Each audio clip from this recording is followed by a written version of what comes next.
Hello, everyone. May I have your attention? So we are about to start right now. We are expecting two more speakers to join us at any moment, but bearing in mind your precious time, so we can start and then you will join us. Thank you very much for joining us today in the Cooling Pavilion. So at the beginning, my name is Amr Salim. I'm leading the country engagement and climate policy at the Cool Coalition. Today we have a very critical and important milestone in the implementation of the Global Cooling Pledge, which is to launch the Enabling Pledge implementation for cooling, which is called EPIC. So that means it's an epic event. It's a fantastic one.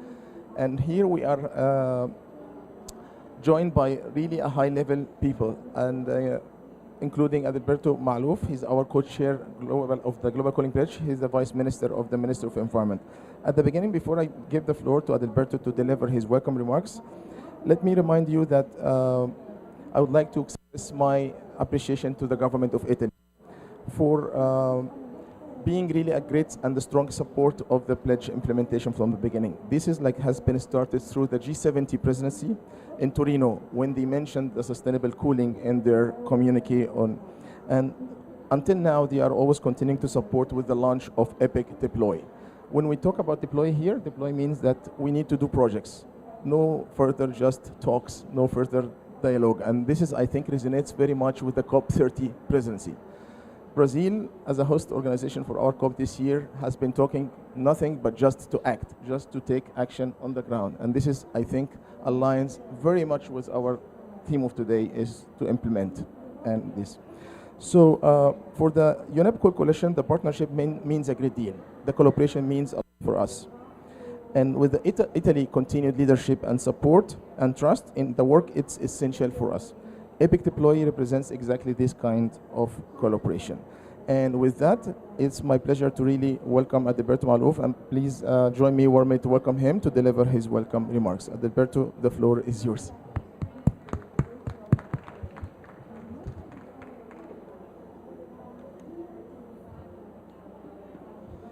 Good morning, everybody. It's a great pleasure to be here. Excellencies, distinguished delegates, colleagues, friends. Welcome to Belém, to Brazil. And as you have noticed, we brought you to a very warm place to talk about the importance of cooling. Brazil has been very warm, and this last year is even warmer than the average. But this is part of the process that we have to deal with. So Brazil is one of the co-chairs of the Cooling Coalition, together with the Emirates, which was launched at COP28. And they're united. We all committed to this global cooling pledge. And the pledge recognized that cooling is essential for health, food security, productivity, climate resiliency, water availability, almost everything. We had here at COP30 also the launch of Beat the Heat, which was a very good initiative supported by UNEP that brought almost 200 cities, all the major cities in the world, more than 70 organizations, to work together to accelerate action on how to cool down our cities. Use nature-based solution, passive design, sustainable construction, energy efficiency, and also to deal with the refrigerator gases that we have to reduce. I also joined Inger Anderson in the launch of the Cooling Watch Report 2025, which shows that it's feasible. It's possible to do actions to reduce and make it more efficient. But if we don't do it, emissions coming from the sector could increase 68% by 2050. So cooling is definitely one of the most important things, not only as a climate, but especially as a urban action. So as we are all united here, recognizing the benefits of this, we have to shift from commitments to implementation. COP30 will be remembered as the COP of implementation, or as President Lula calls it, the COP of the truth, to really see what's moving, what's not, and how we can accelerate with the existing technologies that are already there, that are available to us. So Brazil is really proud to host this conversation, not only because growing heat is a growing risk to Brazil and all Latin American cities, but especially on the global south, this has been impacting a lot. We're talking about more than 500,000 deaths because of extreme heat around the world. And cooling represents this cross-cutting opportunity to protect life, improve public service and resiliency. For us, the Global Cooling Pledge provides a clear framework on how to improve efficiency, how to advance in passive cooling, phasing out the high GWP refrigerators and make sustainable cooling accessible.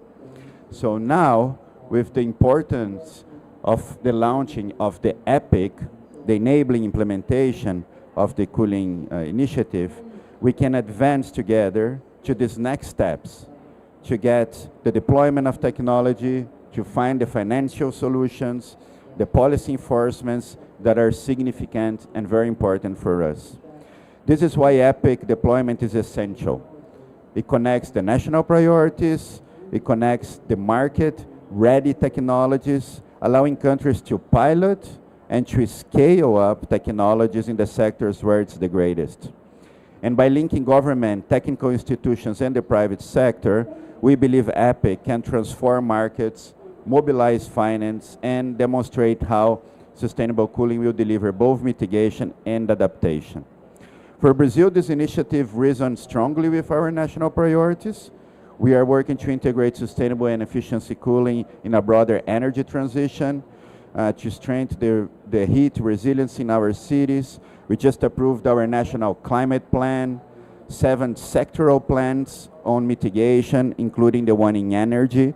We also approved 16 adaptation plans in all the different areas. We also approved what we call the Green Resilient Cities program that unifies the work of Minister of Environment and Climate, where I come from, Minister of Science and Technology, Minister of Cities, all the states, the subnational government, and all the mayors' associations.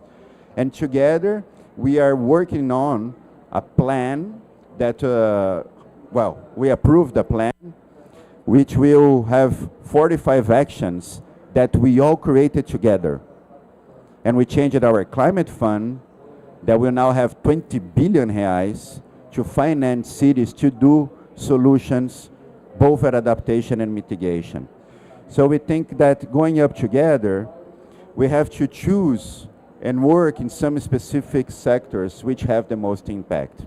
For us, improvements, especially on the cold chain systems, which are fundamental for us for the agricultural productivity, food security and health. It also underscores the importance of efficiency climate-friendly cooling solution, also for hospitals, schools. Only 1/3 of Brazilian schools have any type of cooling, 1/3. In some states, like my state, São Paulo state, which is the richest country in the nation, less than 3% of the schools have cooling. So we are launching now a new project, the Minister of Environment with Minister of Education and Minister of Health, which we call adaptation, nature-based adaptation for schools. So we're going to bring nature-based solutions to schools. We approved yesterday, our national urban tree projects, bringing also targets for the increase of urban trees, the 330-300 strategy, every road with 3 trees, every neighborhood with 30% of green areas, and every family living within 300 meters of a green space. And all these projects are together. So for us, the EPIC deployment would help us exactly on this, how to get a practical platform that can identify the sustainable cooling technologies that are ready and help us to move. So as co-chair of the pledge, Brazil welcomes this initiative. We look forward to engaging, especially with Italy on this process, all the partners to translate the Global Cooling Pledge into concrete, measurable progress on the ground.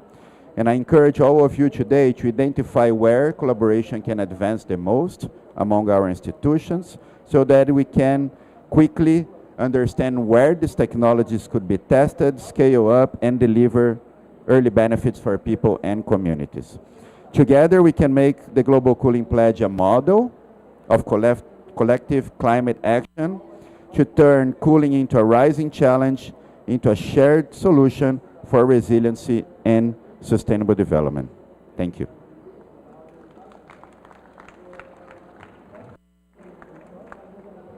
Thank you, Adalberto, very much for your inspirational talk and sharing the latest information on the development of cooling, especially on the schools. This is really fantastic to hear.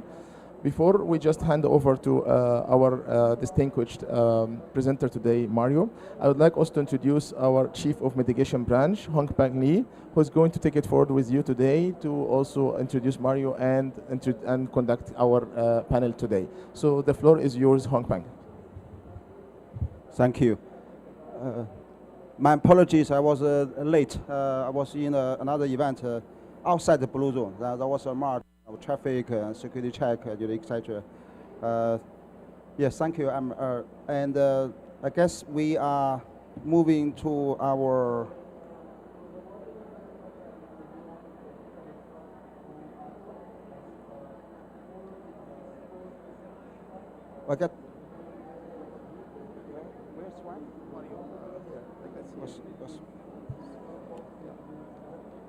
who is?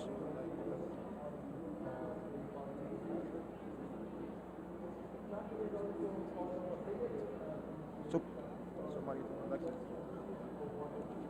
which one? Which one? Okay. So let me invite Professor Morimoto to give us the presentation.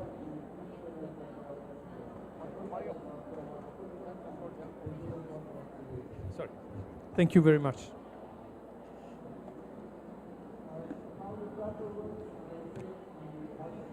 So good morning, everybody. So I'll try not to be too boring, and I'll try to give you a short idea of what HEPIC is planning to do, or it just started to do, and the reasons why we've been planning this project. As Adalberto was saying, to bring down on the ground the activities or the pledge which has been signed in 2028. It's close, okay. So the short introduction is clear to any scenario that the overall cooling demand worldwide is going to grow, mainly due to the fact that the general average temperatures worldwide are increasing very rapidly. The cooling demand increases because of the climate change, because of the economic growth, which is increasing in general the energy consumption worldwide, and for the urbanization process, which will bring 70% of the population worldwide living in a city in a very short time. This is obviously generating an increase of demand. It just came out 2 days ago, the World Energy Outlook study from the IEA, which gives us an idea what is going to happen by 2050, and cooling is one of the things which are mainly highlighted. If you think about nowadays already, let's say cooling represents 10% of the overall greenhouse gas emissions, and it represents about 9% of the overall energy demand. In general, let's say, if we look at the cooling demand, worldwide is tripled from 1990 to 2025. So for 3 times we have an increasing cooling demand worldwide, which is 3 times what we had in 1990. And in most of the areas worldwide, the cooling demand grows about 4% or 5% on a yearly basis. So let's say from 2000 to 2025. In general, let's say, you could bring it back, a couple of them. Yes. So if you look at the market values, we had about 130 million units which were sold worldwide in 2022. And this number is increasing constantly. So the cooling market is increasing constantly. What the World Energy Outlook was showing is that mainly is growing in areas where the increase of economic growth is most significant. So in countries like India and Middle East, we had a growing market in the last years, which was 25-30% on a yearly basis. So very, very high. And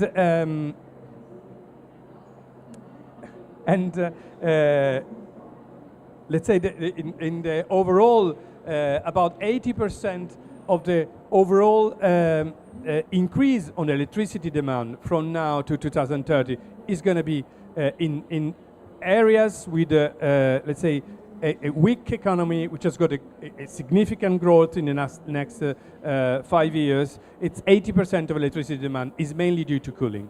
So under these conditions, and looking at the overall judgment of the World Energy Outlook, for example, on the emissions, which basically says that we have 2-3 times increase of the overall greenhouse gas emissions by 2050 only due to cooling. And I say 2-3 times means depending on the scenario that the IEA is considering.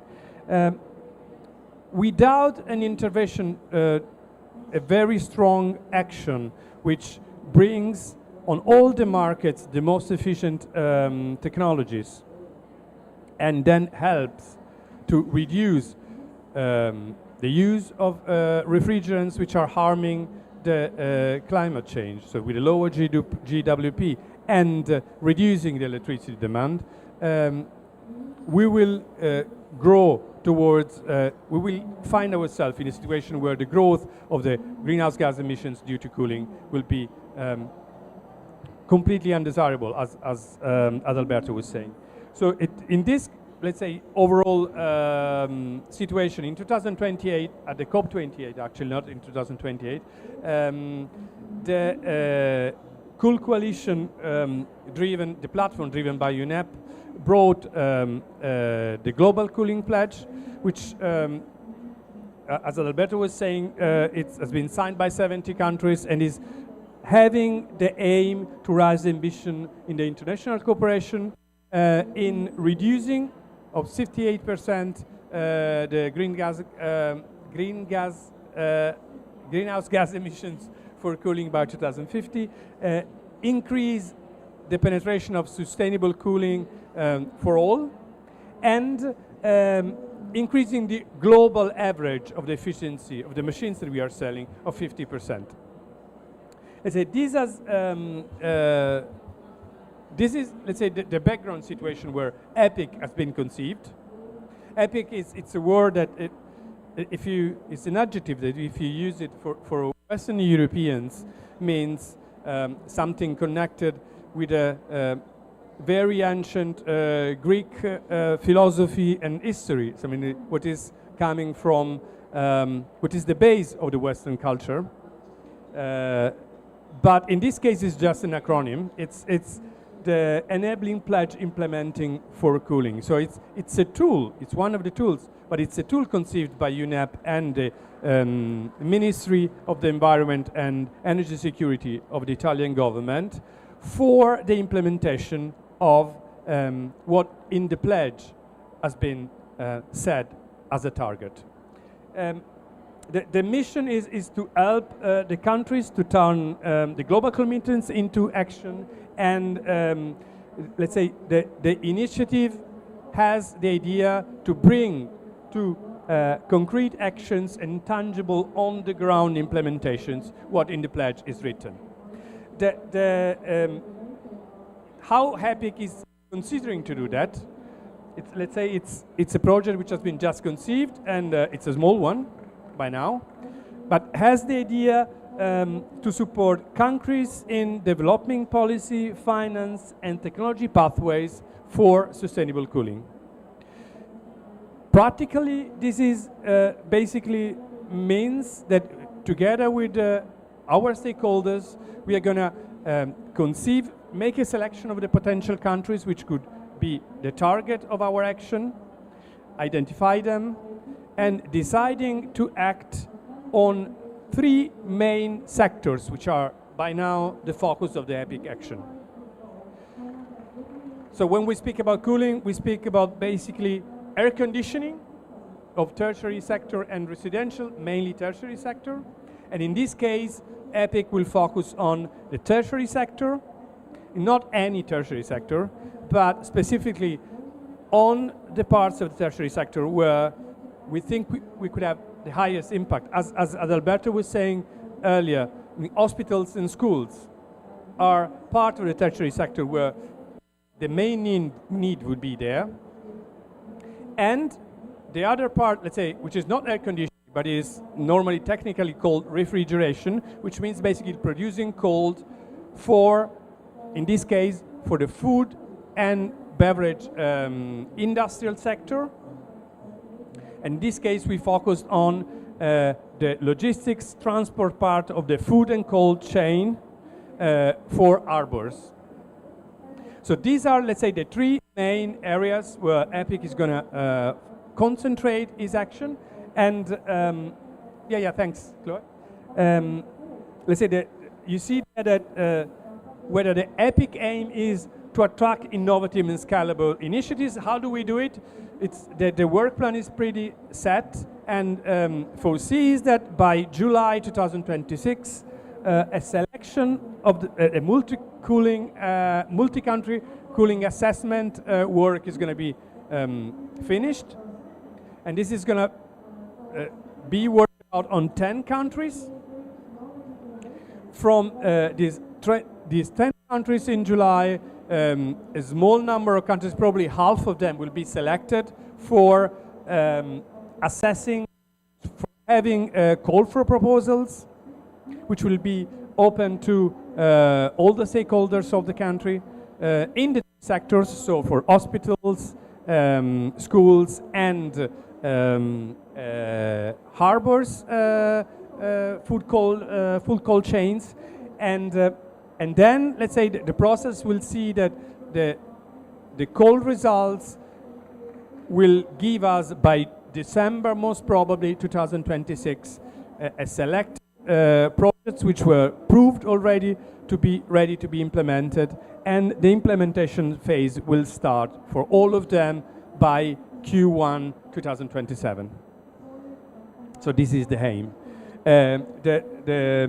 Obviously, all this process is supported by UNEP and the Ministry of the Environment and Energy Security of the Italian government. And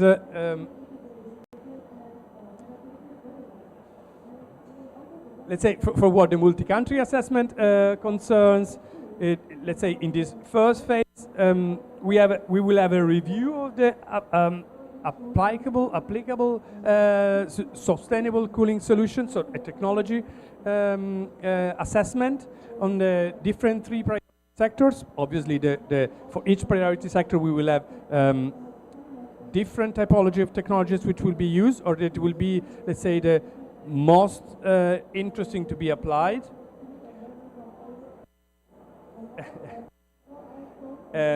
We will work out a preliminary cost and feasibility assessment to evaluate the potential deployment in all the countries and the 3 sectors, and work out a total cooling analysis in the 3 sectors for the focus on the countries which are being selected for the implementation.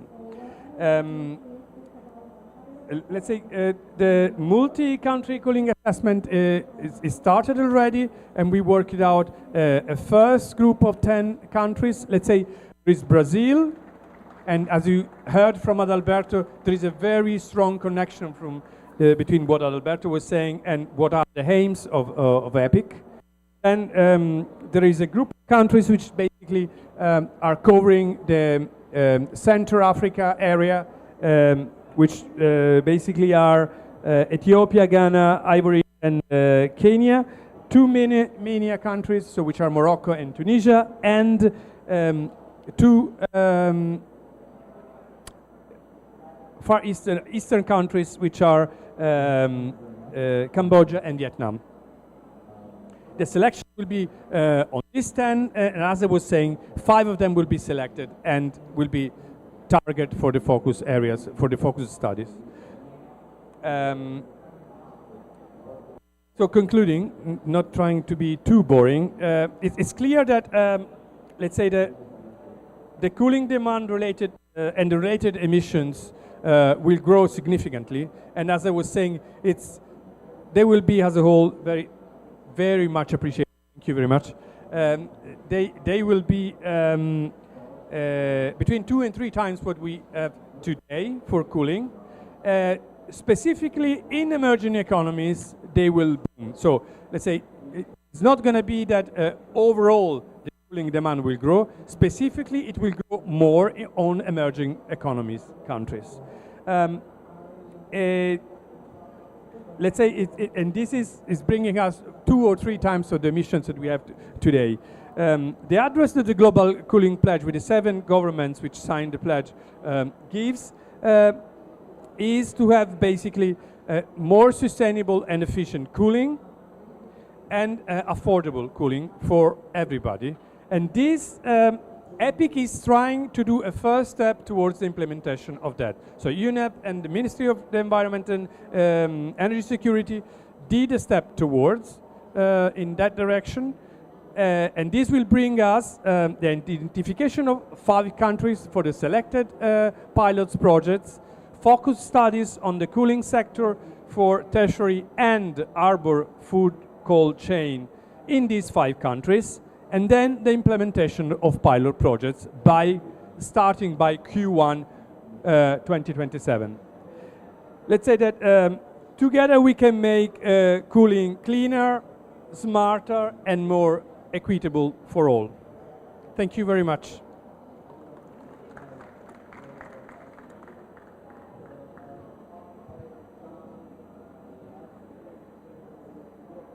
Thank you so much, Professor. It was a very insightful presentation. Thank you. Now it's my great pleasure and honor to introduce Mr. Alessandro Guri, who is the Director General at Italian Ministry of Environment and Energy Security. I wanted to express our appreciation to the government of Italy. Italy has been one of the strongest champions of sustainable cooling, from elevating this agenda through G7 presidency in Torino to now supporting the launch of EPIC deploy. For the UNEP-led cool coalition, this partnership means a great deal. We need the cool coalition more than ever as countries move from pledges to implementation, and Italy's continued leadership and trust in our work is essential. You have the floor, Mr. Thank you so much, Mr. Moderator. So, yeah, I would like to start with some good news that, yeah, thank you.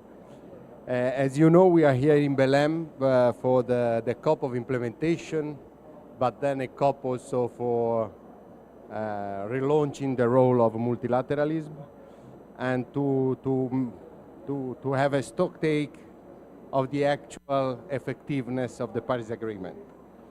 To this end, I would like to express my gratitude to our staff, because with a systematic approach, we tried to build our cooperation framework the day after of the end of negotiations. So it are the negotiators that the day after a COP start building the cooperation framework based on the outcome of the UNFCCC.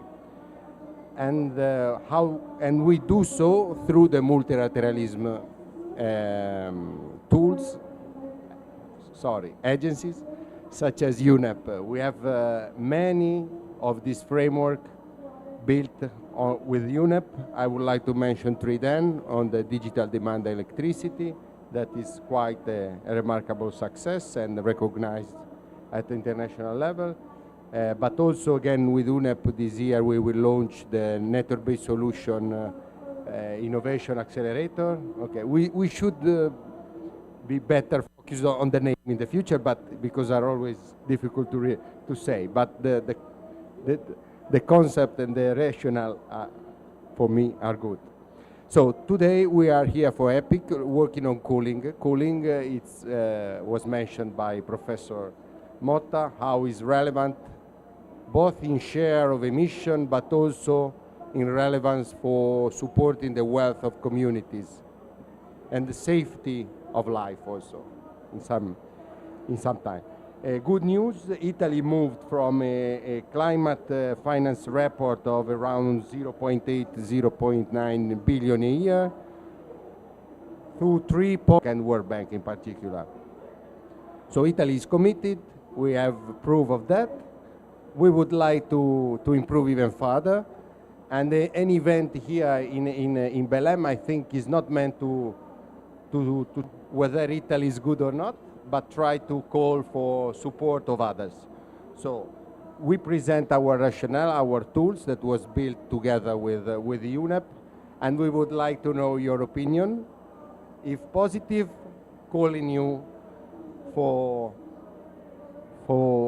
helping us finding other supporters, other funders, or suggesting how to better improve it, and for the ultimate capable to attract others around the table. Thank you so much. Thank you so much, Ms. Guri.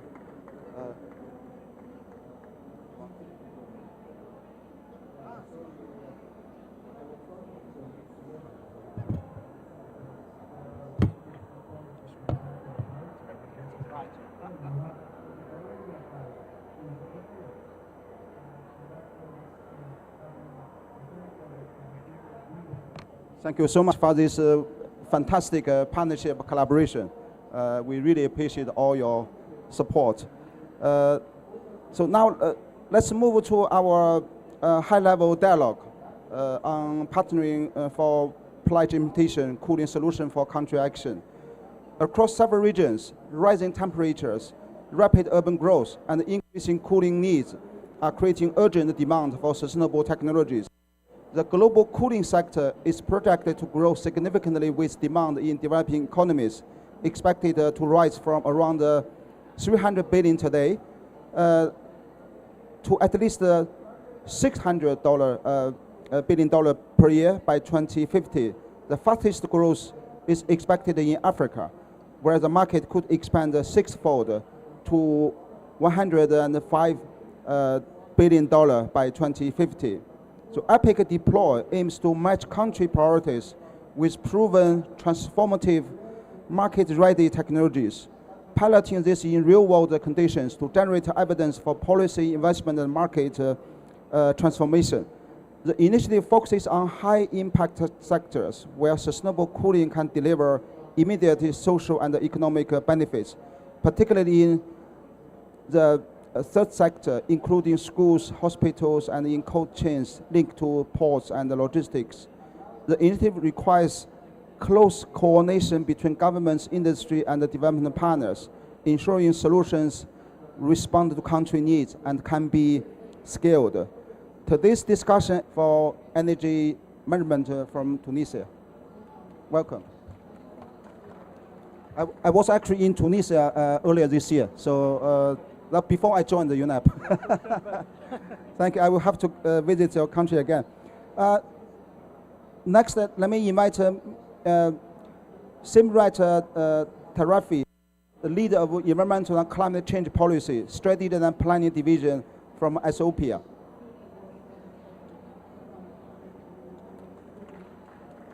Welcome. Thank you. And next, let me invite Mr. Hubert Zan, an efficiency, regulation, and transformation expert, Energy Commission from Ghana. Welcome. And Ms. Uboho Apko, Principal Scientific Officer, National Council on Climate Change from Nigeria.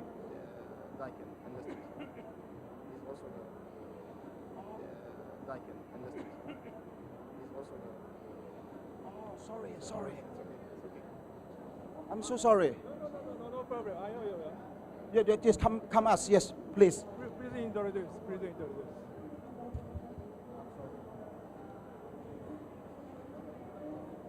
Apologies. Really. I have a very rough morning.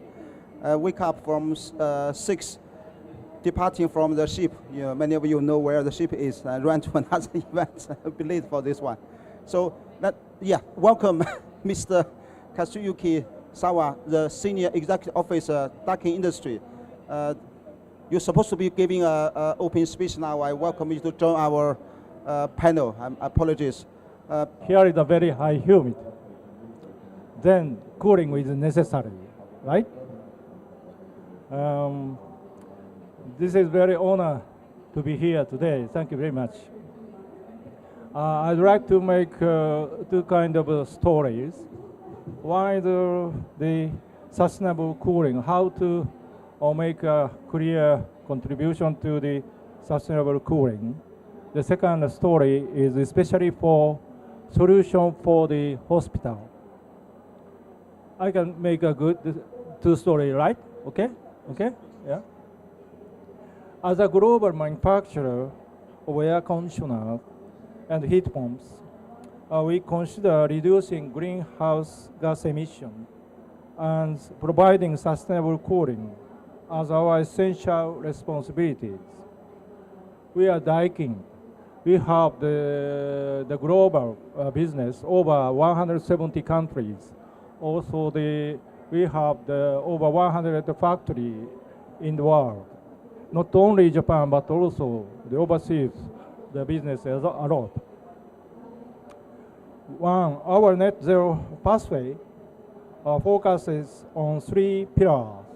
First one is the spread of high efficiency products and solutions, shifting from combustion heating to heat pumps, and life cycle approach across the value chain. We believe that the key point is how to spread the solution into the market. There are low carbon technologies already exist, but they are not yet widely spread. One reason for this lack of adoption is that many people focus only on the initial investment cost without considering operational costs. According to demonstration project in some emerging regions, which identify the benefit of lower operational costs of more energy efficient cooling solutions, we confirm that the lower operational costs allow customers to recover the initial cost difference between highly efficient solution and the traditional ones. We believe it is important for the public and the private sector to work together to encourage behavioral changes that will make people pay more attention to the operational costs. By the way, as this COP30 Japan Pavilion, Daikin is showcasing a temperature and humidity optimization control system that integrates air conditioners and energy recovery ventilators as a solution, which achieves significant energy savings. If you have time, we warmly invite you to visit our Daikin booth at the Japan Pavilion.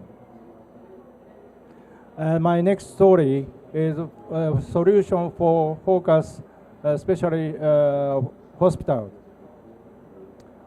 When it comes to essential facilities such as hospital, air conditioning in hospitals is more than comfort. It is a key part of medical safety and quality. Proper cooling and ventilation provide 3 benefits. First one, infection control and energy savings while ensuring comfort and support reliable operation of medical equipment. And our advanced product help make these benefits possible.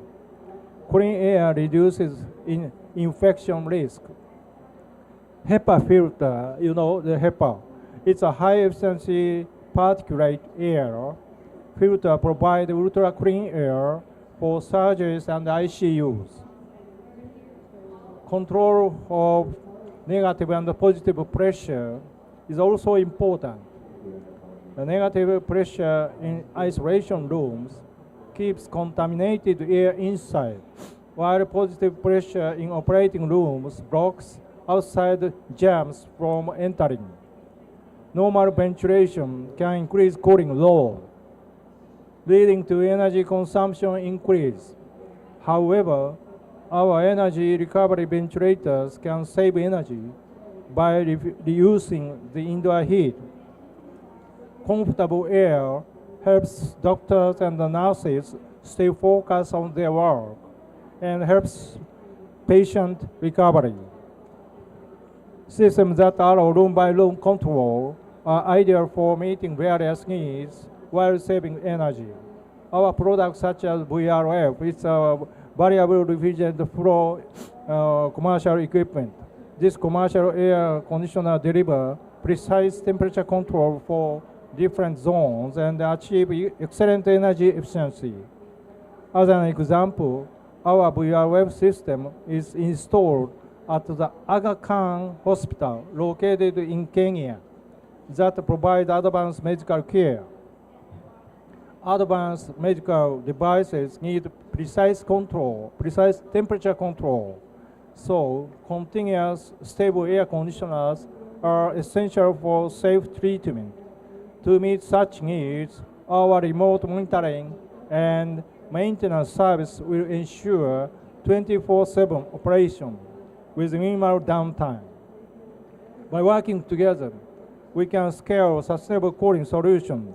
These innovations will help countries meet their climate goals, improve energy efficiency, and ensure comfort and safety for millions of people.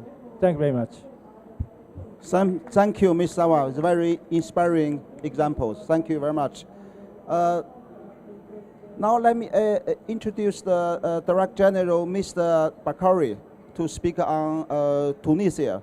Tunisia is currently working with UNEP to develop its national cooling action plan. Given Tunisia's strong trade and industry base, cold chain and port infrastructure are likely to be key areas for action in your cooling agenda. So Mr. Bakari, as Tunisia developed its national cooling action plan,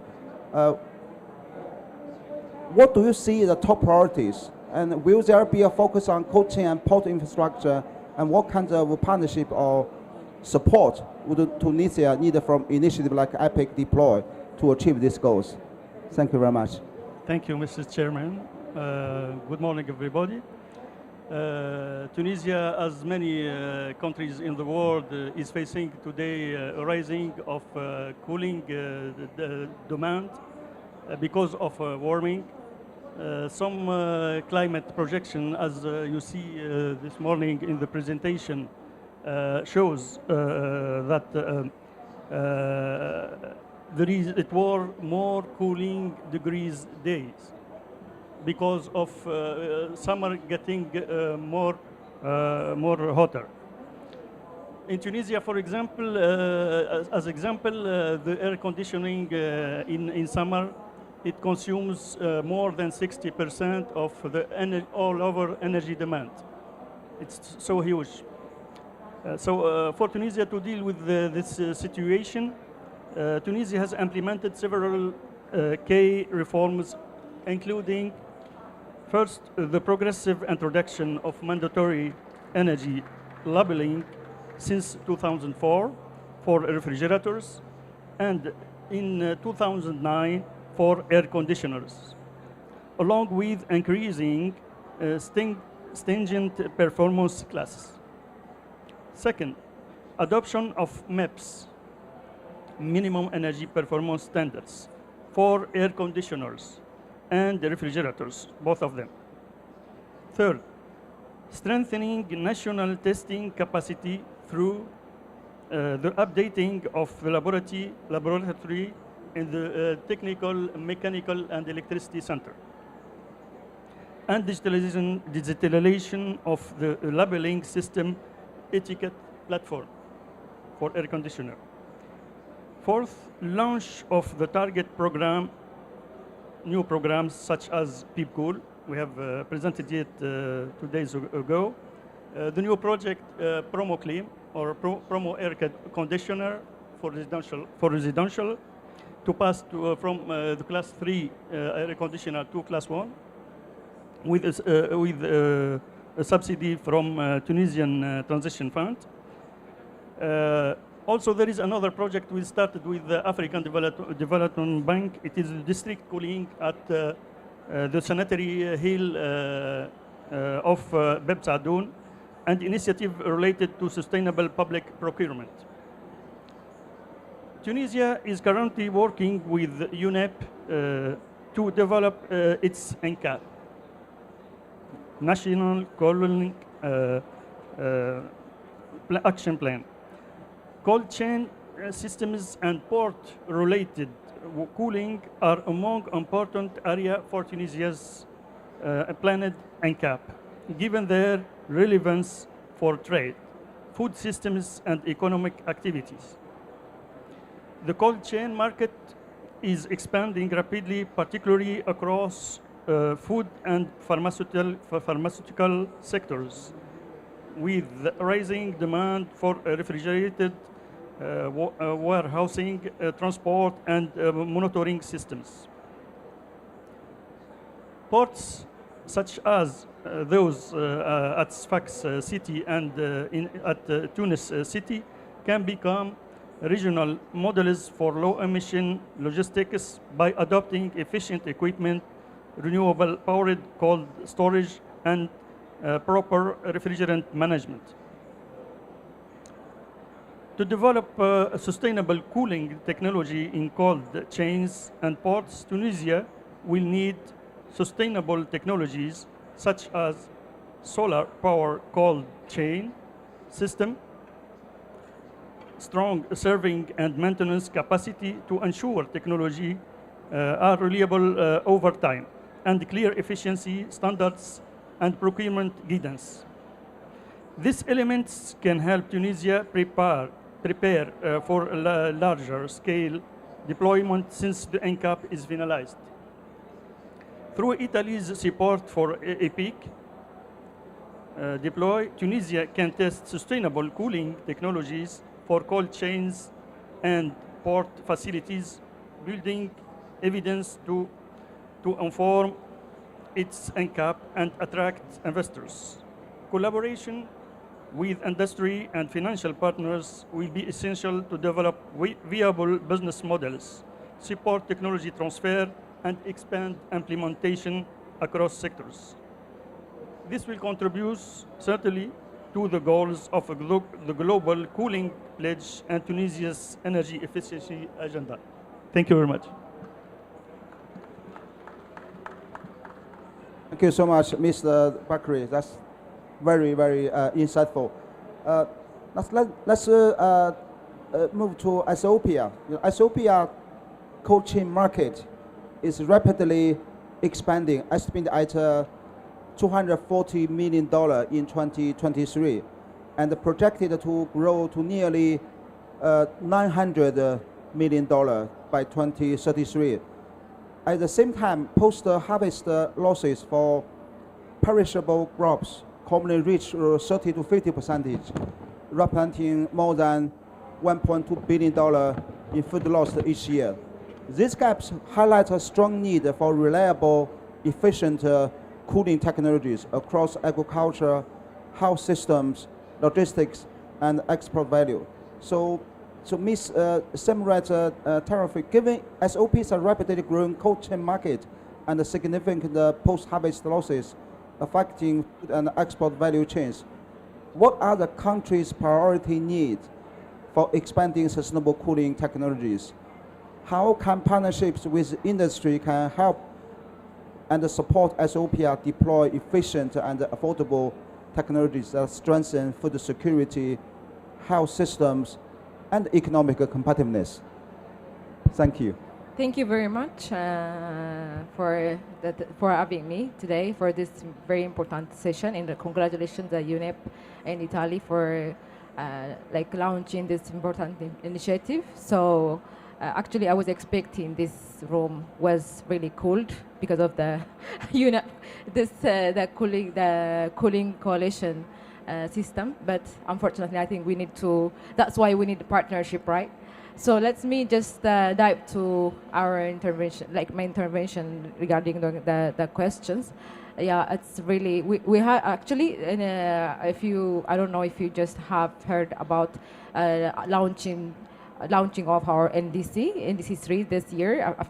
We just submitted before 2 months ago. 2 months ago, yes. So now we are just working on implementing our actions in our NDC. So that's the big the big progress that we made recently. So the person who come from like the where the climate change impact really happening, and also like as you know, Ethiopia is really vulnerable to climate change, and also the population, most of the population, likely 85% of the population are really relied on the agriculture in Ethiopia. So that's the sector is really like one sector that's really improve or contribute to our economic development.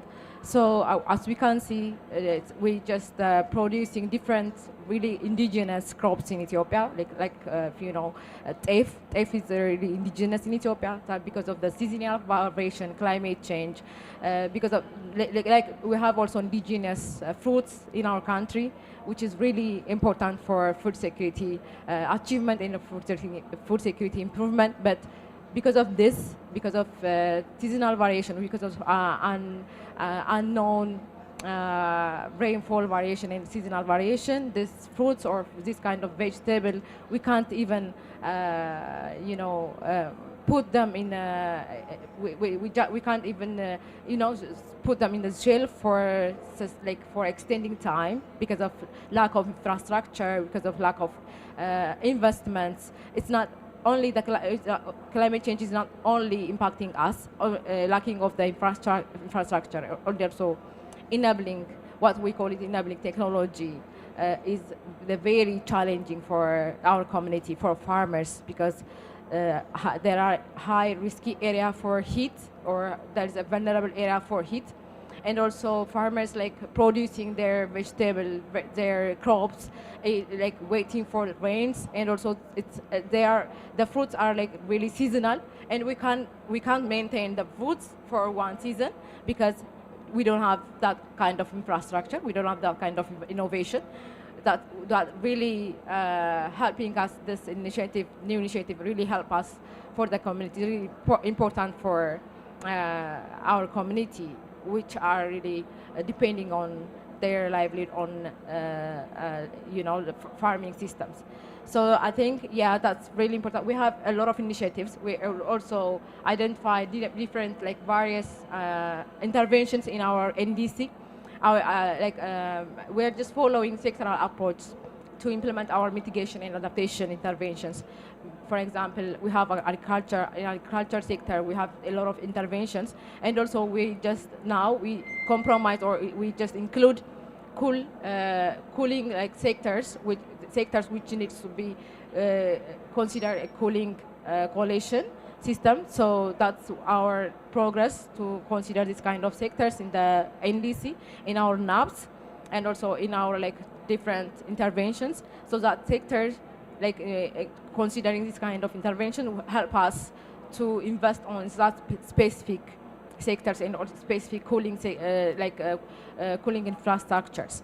So, and also we can see health systems, and also we have adaptation plan for health sector to strengthen our health systems and also health approach.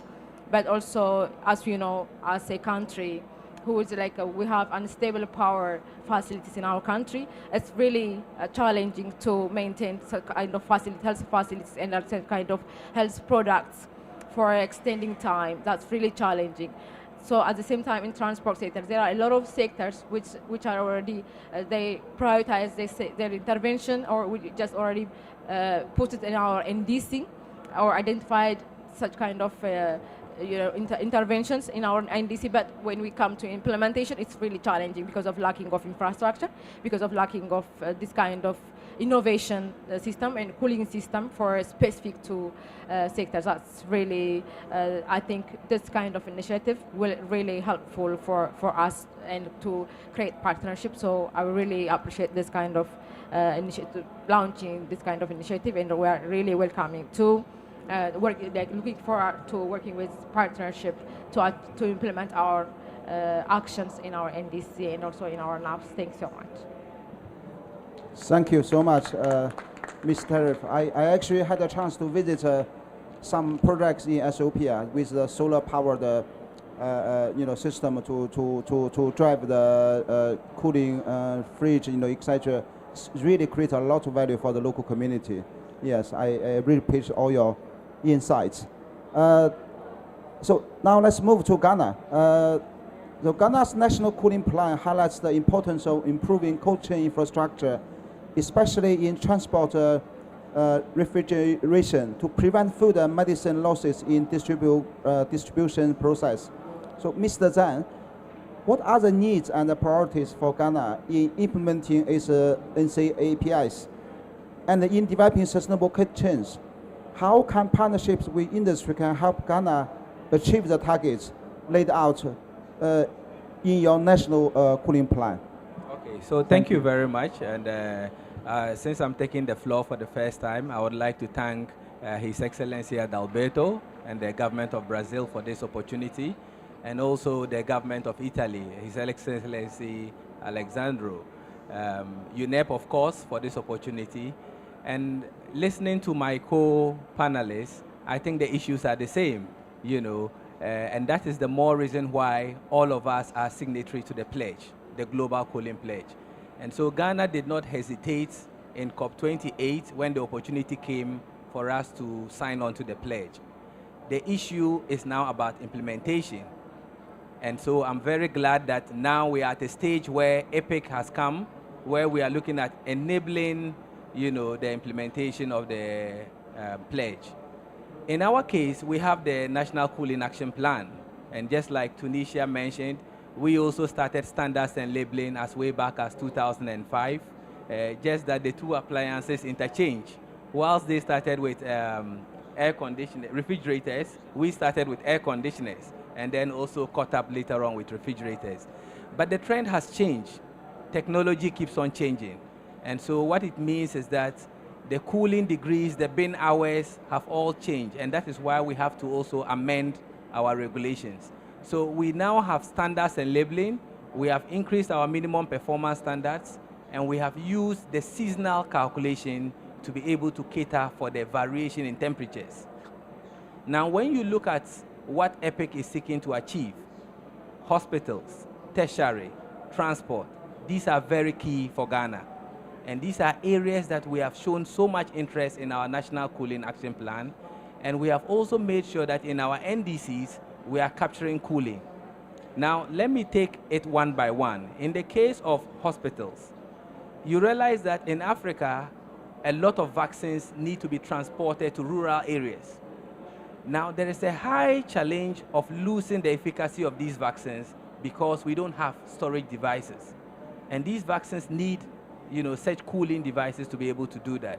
So we think that getting off-grid kind of, systems in place to be able to help with vaccines will help the hospitals in terms of transportation of vaccines. Now, in the hospital itself, Daiken rightly mentioned new technologies that are coming up, and we are not just looking at the comfort of the hospitals, but even in the mortuaries where cooling is needed. So in life, we need cooling. In death, we need cooling. And we have to make sure that all of these are available for that. Now we go to the tertiary institutions where universities, school children in the rural areas are virtually lacking. And we need to make sure that heating is not taking so much a toll on them so that people will end up having heat stroke. So cooling devices need to be provided in tertiary institutions as well to help them to be able to make sure that they are in a comfortable area. The last one is transportation. Ghana has a port, and in our port we also receive food items, which are basically frozen foods. Now these items come in refrigerator containers. So I was very happy when Doc mentioned about reefer. How do we make sure that there is transportation of these frozen food that come into our ports, into the supermarkets, so that the cold chain is not broken? If you care to know, there's a lot of disadvantage in breaking the cold chain, especially in transportation of frozen food. And so it is very critical for us to pay attention to that. Now, when you look at even agriculture, where in Ghana we have a lot of perishable items like tomatoes being produced in the northern part, they have to transport them into the southern part. Again, what is the transportation means? We need to make sure that we have refrigerating containers to be able to carry these ones from the farmyard to the center before they go into the supermarket. So all in all, I am very grateful. I'm very happy that Ghana was identified as one of the top 10. I can only appeal that when you end up selecting the top 5, Ghana indeed will be very part of it. Because we don't want to just have the talk shop. We have done our action plan. We are signatories to the pledge. We need opportunities like this, funding opportunities, to make sure that we are implementing what is in the pledge. And I believe EPIC will be a very good opportunity to help Ghana do that. So I would like to thank Cool Coalition once again for the opportunity, Lily, Chloe, and the team, and we make sure that Ghana will be part of the top 5, and in this case, I'm negotiating already. Thank you very much.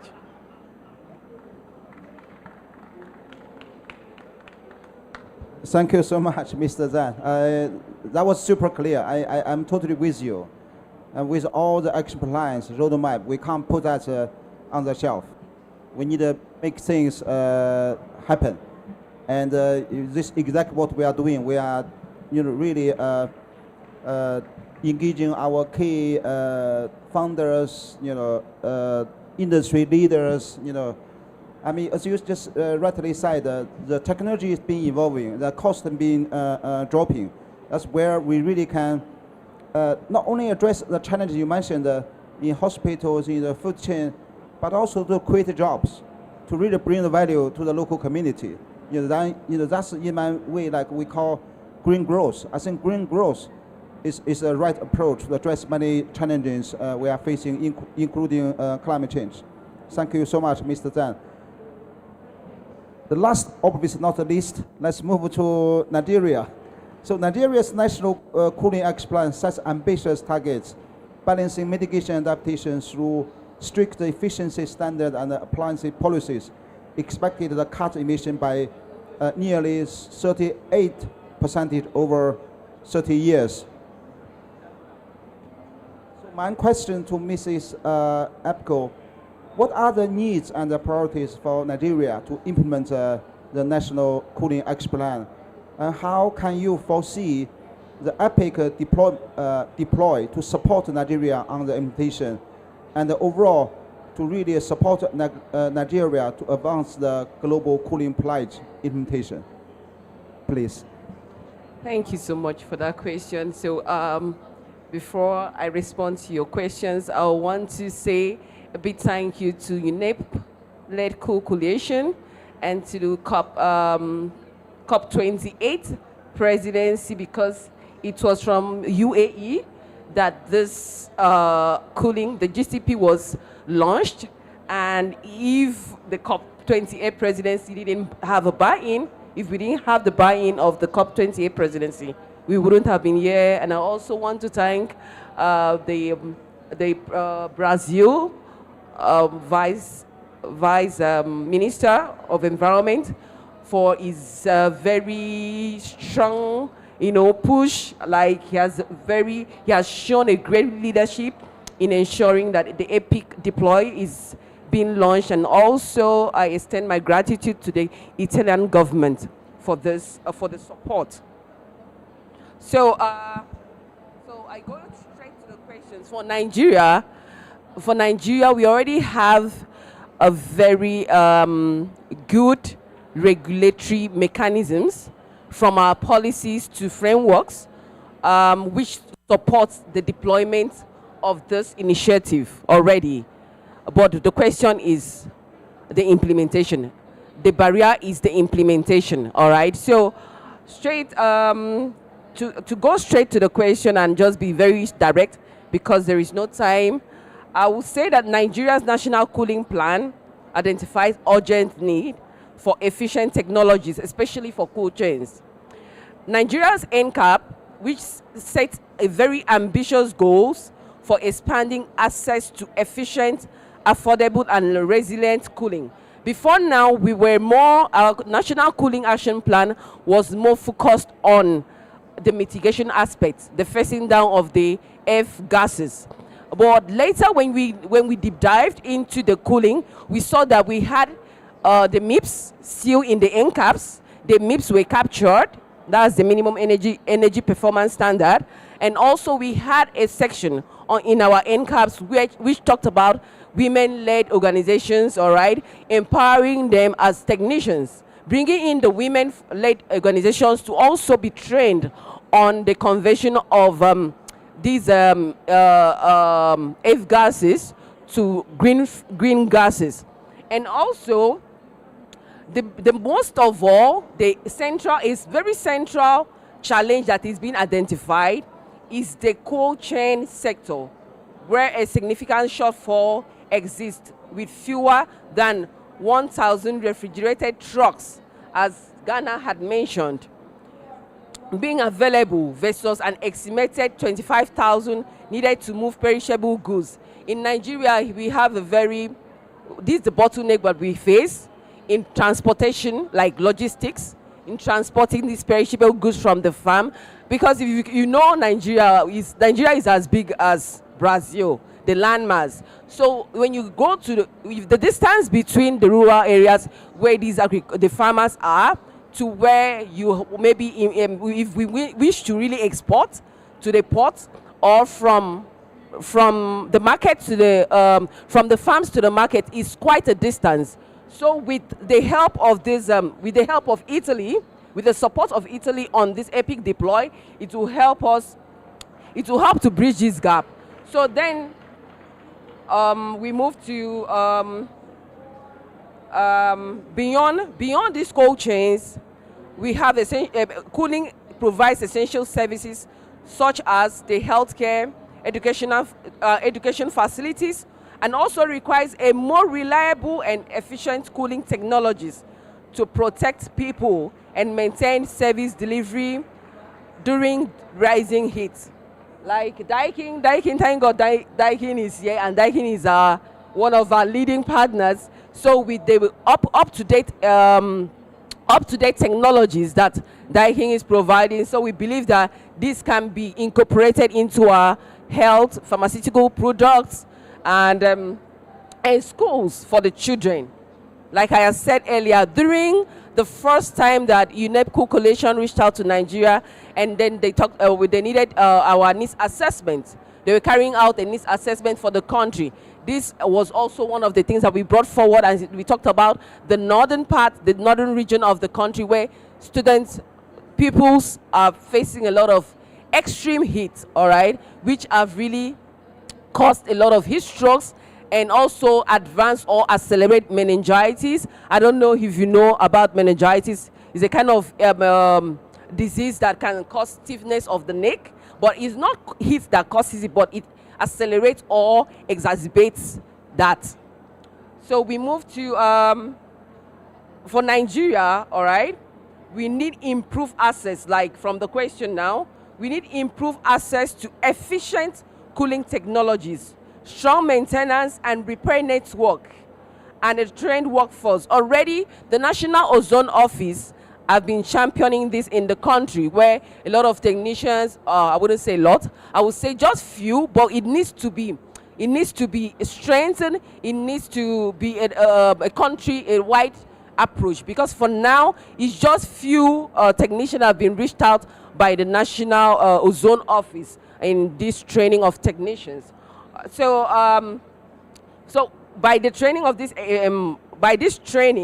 all right, which the Italian support is going to help for in technical assistance, all right, it will ensure a high-performing product a high-performing product to reach consumers, and Nigeria will continue strengthening standards and enforcement mechanism, like I has mentioned earlier, including the the minimum energy standard, the labeling and procurement guideline. Then lastly, to the government of Italy, this partnership through the EPIC deploy will provide Nigeria with an opportunity to pilot and scale market-ready, already existing technologies, energy-efficient cooling solutions in sectors such as health, education, like Prof had mentioned that we are focused that the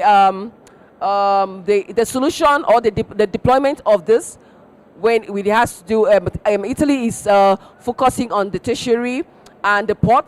So we also, for Nigeria, we also wish to have renewable based solutions for cooling, all right? Not just because we have mostly in Nigeria, we are faced with epileptic power supply. So that is why I'm advocating for a renewable energy based cooling solutions, all right? So it will not just be a thing of having the technologies on ground, but not having the power, a sustainable energy to power them. All right, so also this pilot, all right, can demonstrate performance, attract investment, and inform policy adjustment or policy review for a broader national rollout by connecting government priorities with industry innovation.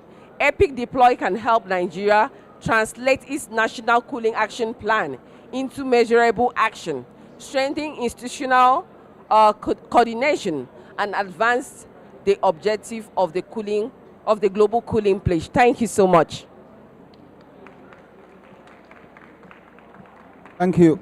Thank you so much, Mrs. Apko. That was very insightful. I want to thank all of you for your wonderful insights, and I want to say I was very happy to have a chance to already visited Tunisia and Ethiopia a few times. I certainly look forward to have an opportunity to visit Ghana and Nigeria. And let's make a deal. I want to do that in 2026, and to not only talking about cooling at COP, as you all said, we need to work together to make the action plan implemented, to bring the real benefits to the local communities, to the schools, to the education facilities, to the food sellers, etc. And obviously, EPIC Deploy is a very good platform to connect the bridge in terms of we need a government, we need industry leaders, we need development agents all working together. And we at UNEP are very proud of being this bridge. And we hope we can work with all of you to really demonstrate by bringing sustainable cooling solutions to the local communities. It's not only about addressing climate change, it's really bring jobs, bring economic benefits to really see a better life for our people in other countries, particularly in Africa, where I would say development is still the priority. Where we are addressing climate change and many other global issues, and we believe with all this as one of the green growth solutions, we can really demonstrate how we, global north, global south, all work together to make that happen. And lastly, I want to thank our industry leader, Mr. Saki. Maybe Mr. Saki, you need to organize us to go to Japan or to any country you have project to show us what are the suitable technologies to all this country. And hopefully you can look at the not only the market, but also bring your research, manufacturing, etc., to African countries to really see the win-win solution. And we would love to be part of that. Okay, with that, let's give all our wonderful panelists a round of applause. And thank you so much for coming. Thank you.